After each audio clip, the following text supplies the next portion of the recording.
हिंदू धर्म में सभी तिथियों में एकादशी तिथि को सर्वश्रेष्ठ माना गया है और एकादशी तिथि भगवान विष्णु को समर्पित है। इस दिन किए गए उपवास, जप तप व ध्यान का विशेष महत्व होता है।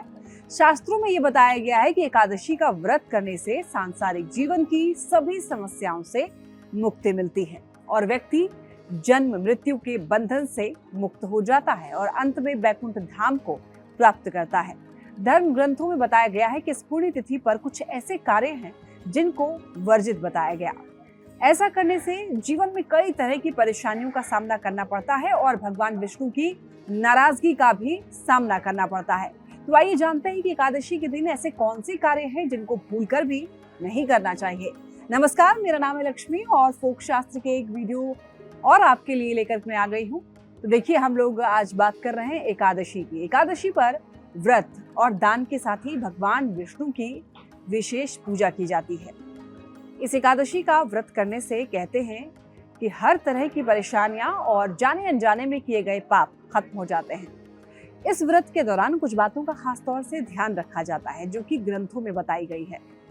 पद्म स्कंद और विष्णु धर्मोत्तर पुराण का कहना है कि एकादशी व्रत में अन्न नहीं खाना चाहिए।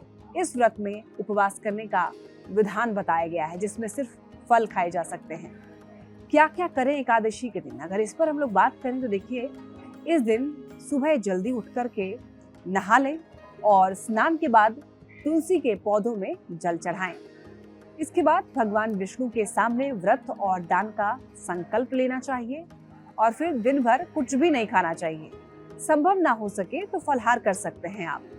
और दिन में मिट्टी के बर्तन में पानी भरकर दान करना चाहिए। किसी मंदिर में भोजन या फिर अन्न का दान करना चाहिए। सुबह शाम तुलसी के पास घी का दीपक जलाना चाहिए और तुलसी की परिक्रमा करनी चाहिए। शाम को भगवान विष्णु और देवी लक्ष्मी की विधि विधान से पूजा करनी चाहिए। अब हम लोग क्या ना करें ये बात करेंगे। देखिए, इस दिन कहा जाता है कि व्रत करने वाले व्यक्ति को सुबह देर तक नहीं सोना चाहिए, गुस्सा नहीं करनी चाहिए, घर में किसी भी तरह का वाद विवाद या कलेश करने से बचना चाहिए। लहसुन प्याज और अन्य तरह की तामसिक चीजों से भी बचना चाहिए। किसी भी तरह का नशा ना करें और ब्रह्मचर्य का पालन करें। ईमानदारी से अपना काम करना चाहिए और गलत कामों से बचना चाहिए। हिंदू धर्म ग्रंथों के मुताबिक एकादशी के दिन जातक और उसके परिवार को चावल बिल्कुल भी नहीं खाना चाहिए। साथ ही व्रत के दौरान किसी प्रकार अन्न और सादा नमक से जातक को परहेज करनी चाहिए। इसके अलावा किसी भी परिस्थिति में जातक को तामसिक भोजन जैसे कि प्याज, लहसुन और मसूर की दाल का सेवन भी नहीं करना चाहिए। धार्मिक मान्यताओं के अनुसार एकादशी व्रत को करने से साधक को सभी पापों से मुक्ति मिलती है। एकादशी व्रत के दिन संतान सुख प्राप्ति के लिए भी आप उपाय कर सकते हैं। अब आपको बताते हैं कि संतान सुख प्राप्ति के लिए एकादशी का क्या उपाय है। देखिए, प्रत्येक वर्ष भाद्रपद महीने की एकादशी को अजा एकादशी के रूप में मनाई जाती है और अजा एकादशी व्रत भगवान विष्णु और धन की देवी माँ लक्ष्मी को प्रसन्न करने के लिए किया जाता है। धार्मिक मान्यताओं के अनुसार अजा एकादशी व्रत को करने से साधक को सभी पापों से मुक्ति मिलती है।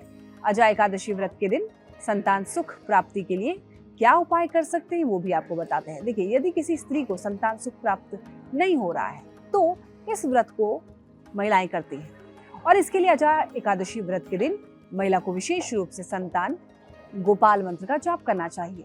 और ऐसा कहते हैं कि एक मंत्र का 108 बार जाप करने से इसका लाभ मिलता है। और ये कौन सा मंत्र है ये आप देख सकते हैं, स्क्रीन पर चल रहा है। तो वहीं देखिए, अन्न और वस्त्र का दान करना शुभ माना गया है। अजा एकादशी के दिन भी आपको जरूरतमंदों को अन्न और वस्त्र का दान करना चाहिए। ऐसा करने से जीवन में हर कार्य में सफलता की प्राप्ति होती है। साथ ही भगवान विष्णु और माँ लक्ष्मी का आशीर्वाद प्राप्त होता है। सुखी वैवाहिक जीवन के लिए अजा एकादशी के दिन विशेष पूजा की जा सकती है। सुबह स्नान के बाद तुलसी पूजा करना शुभ रहता है और ऐसी मान्यता है कि तुलसी से धन की देवी माँ लक्ष्मी का वास होता है और यही वजह है कि तुलसी पूजा से माँ लक्ष्मी का आशीर्वाद दंपति के जीवन पर पड़ता है। तो चलिए, आज के इस वीडियो में फिलहाल के इतना ही। मेरे और भी वीडियोस देखने के लिए फोक शास्त्र के प्लेलिस्ट पर जाइए and like, subscribe, share and comment. ये कौन करेगा, ये भी तो आप ही करोगे। तो चलिए, मैं लेती हूँ आपसे विदा। आप रखिए अपना ख्याल।